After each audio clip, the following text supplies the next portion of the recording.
Всем привет, дорогие подписчики, а также новые зрители моего YouTube канала. Сегодня поговорим о том, с чего же начать инвестировать. Ну, для начала вам нужно убедиться, что у вас нету кредитов и долгов. И у вас есть финансовая подушка безопасности, иначе вы можете все потерять. Например, вы купили акции компании, а они упали.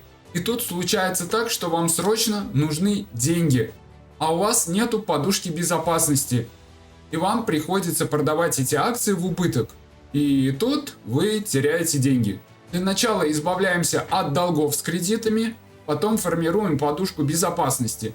Убеждаемся в том, что у вас есть стабильный доход, бизнес там, компании, которые приносят стабильный доход. Ну и после этого сначала, конечно же, формируем цели, которые должны быть сформированы специально под вас. Ведь большинство новичков думает, да какие цели там могут быть? Открыл брокерский счет, купил акции там Газпрома и Apple, и пусть растут, чтобы на них заработать денег и получать потом пассивный доход, то есть дивиденды, и жить не работая. Но тут так не работает. Тут далеко не все так просто. На фондовом рынке много разных инструментов.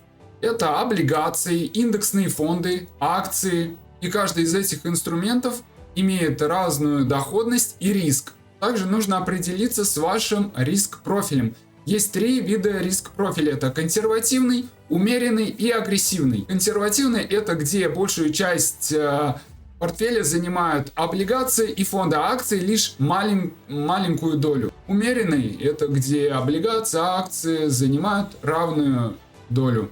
Ну а агрессивный, где большую часть портфеля занимают акции, либо только акции.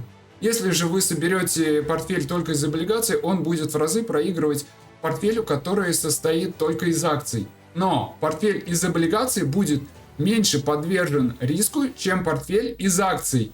Чем больше доходность, тем больше риск. И в зависимости от того, какую просадку вы сможете выдержать, зависит ваша инвестиционная стратегия. Подумайте, какую просадку вы сможете выдержать.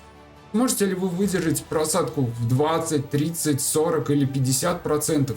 Или же вы не готовы к просадке даже к 5, 7 или 10%? Если вы думаете, что ваш портфель будет всегда расти, вы глубоко ошибаетесь.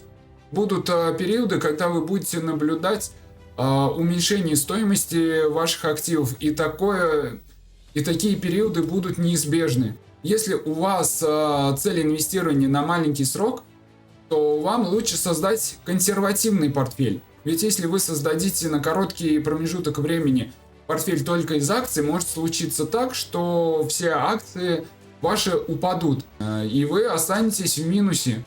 Долгосрочные же инвестирования допускают более высокий риск, потому что на длинном горизонте все просадки будут отыграны. Да, и, кстати, инвестировать во все подряд — это не очень хорошая стратегия.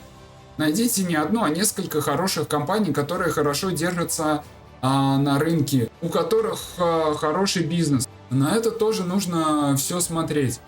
Есть компании, которые выплачивают дивиденды, а есть компании, которые не выплачивают дивиденды. Если компания не выплачивает дивиденды, это не значит, что компания плохая.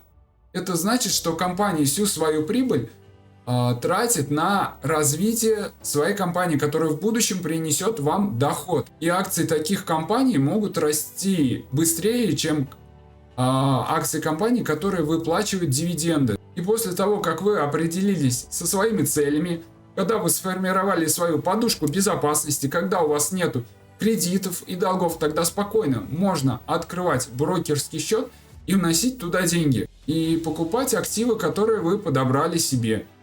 Ну а подушка безопасности, кстати, может вам помочь для того, чтобы усреднять свои активы. Когда у вас случился какой-нибудь кризис, акции компании упали, они стоят дешевле, и вы можете потратить свою подушку безопасности на покупку этих удешевевших акций. Как усреднять свои акции, вы можете посмотреть у меня на YouTube канале. Там я приводил пример, как я сам усредняю акции. И, кстати, не забываем про финансовую грамотность, что нужно делать, чтобы всегда были деньги. Это видео также есть у меня на YouTube канале, которое я снимал месяц назад. Ну что ж, друзья, всем до свидания, всем пока. Встретимся в следующих выпусках. Всем удачных инвестиций и финансовой грамотности.